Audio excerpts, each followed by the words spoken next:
அரசியல் நாகரீகம். உலகிற்கே நாகரீகம் தந்தவர்கள் நாம். நம்மை ஆண்டான் நிலைபார். ஆண்டான் என்றாயே நாம் என்ன அடிமையா என்று கொதிப்பாயே. ஆம் கொதிப்பாய். ஆம் நாம் அடிமைதான்.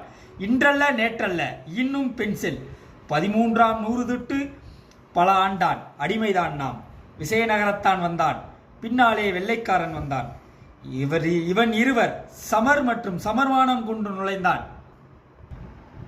இறுதி 80 ஆண்டுகள் ஆண்டானே இவன் இருவரினும் ஆபத்தானவன். நாம் வெள்ளையனை விரட்ட முற்பட்டோம், நம்மோடு கைகோர்த்தான், களத்தில் பின்னின்றான், கண்களுக்கு முன்னின்றான். வெள்ளையன் வெளி சென்றான், கொள்ளையன் குடிகொண்டான். திராவிடன் என்று உருட்டினான். யாரடா திராவிடன் என்றோம் நாம். தென்னிந்தியமே திராவிடம் என்றான்.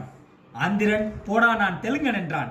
கர்நாடகன் போடா நான் கன்னடன் என்றான். கேரளன் போடா நான் மலையாளி என்றான். தமிழனும் சொன்னான் நாம் தமிழர் என்று. அங்குதான் பொட்டுக்கட்டியின் மூளை புயலானது. பிரிவினைவாதம் பேசுகிறான் தமிழன் என்றான்.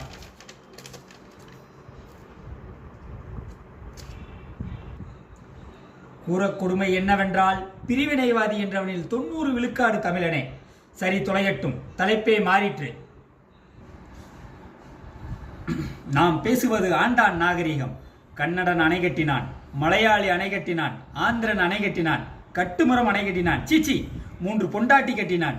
அதுதான் அவன் நாகரீகம் என்பது அவாளின் அவன்.